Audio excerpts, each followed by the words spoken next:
Hi and welcome to another tutorial by Dex Schlesinger. In this tutorial we'll be using Affinity Designer to create some pseudo 3D text. Affinity Designer can't create actual 3D text, it's got no extrude feature, but we can make this look like 3D text by using symbols.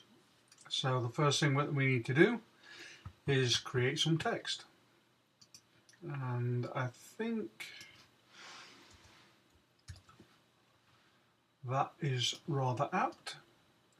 And the next thing that we need to do is create a symbol of that text. With the text selected, just go down to the symbols panel and click create. If you don't see the symbols panel, you can go to view, studio and click on symbols. And that'll bring it up, and then you can drag it into these sidebars whichever way you want, and then you can create your symbol. The next thing that we need to do is we need to duplicate these symbols by quite a lot.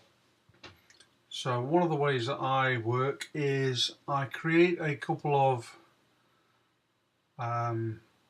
guides. A bit of Cliff Richard there, I think. And that's where I want to end up ish. Then I zoom in because we want to make a duplicate and we want to move it a little bit, not a lot. So we get lots and lots of steps, and hopefully it doesn't look like it's pixelated. Well, that's the plan. So again, zoom in and bring in some guides. And this is where, sort of kind of like roughly where the guides cross, is where we want to move the duplicate symbol to. So we press, with the layer selected, symbol selected, we press Command J, Control J on Windows, and we drag it up to these guides that are closest, like that. And then we now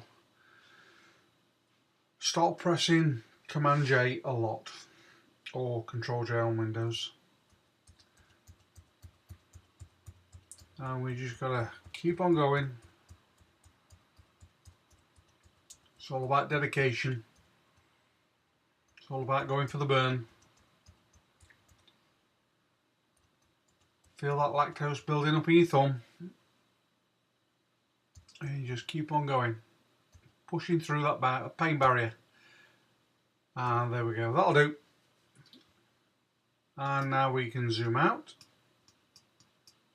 so that we can see the text, and it looks a little bit distorted, but we'll get to putting the shading onto the sides of this pseudo text. So the next thing we need to do is ignore the top one, click on the 1 second from the top, and then scroll all the way down, hold down Shift, click and press Command G, Control G on Windows. So now we've got these grouped, and this is effectively the 3D effect. This is the front of the 3D effect.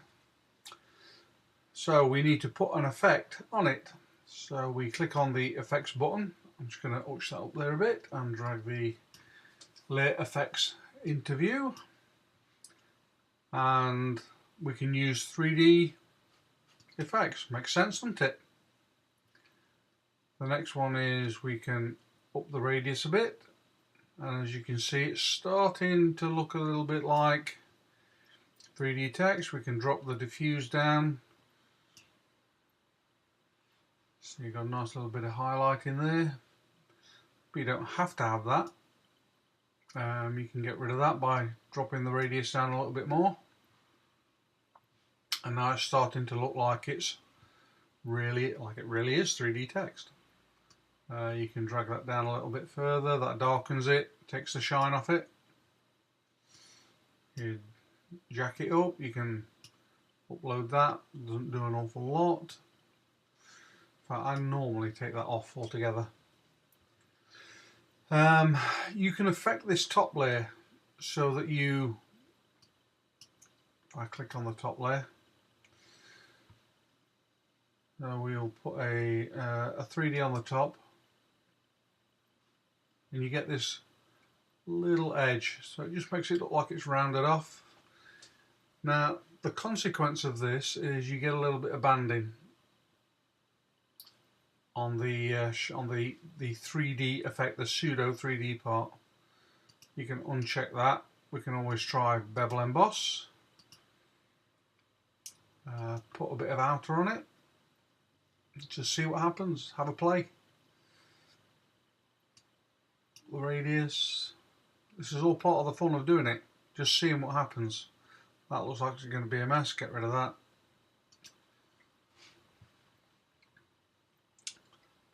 Get up, my computer's slow. Let's zoom it out a bit. That's better. Runs a bit faster. You can also get rid of these guides now. So you can go to View, Guides Manager, remove all guides. You get a clearer view. Personally, I think that's looking pretty sweet. You can also add on the actual the pseudo 3D part. You can add an outer shadow. You jack the shadow up and offset it. This will make the 3D pop. You can really pull that up 100%. And then increase the intensity so you get more depth in the shadow, so it looks blacker. And it starts to lift it away from the actual page. Drop down the intensity to make it a bit more diffused. And when you're happy with it, click the close panel. And that effectively is your pseudo 3D text. You can just carry on tweaking to your heart's content, to be honest.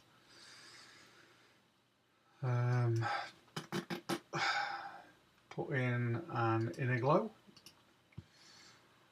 Get something a little bit more disco. Now you've got a highlight. Jack it up even more. And use center.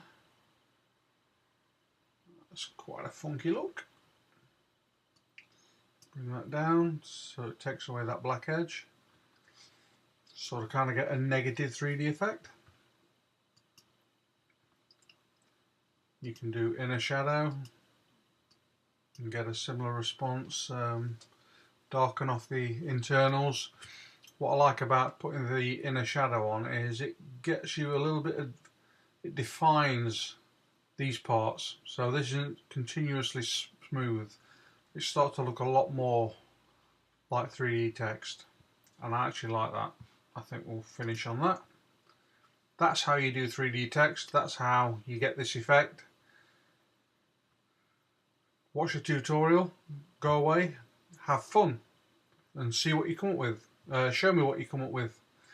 I'm on the Affinity forum as First Defense, so create some 3D text and show me what you can do. Hope you've enjoyed this tutorial and have a nice day. Boop.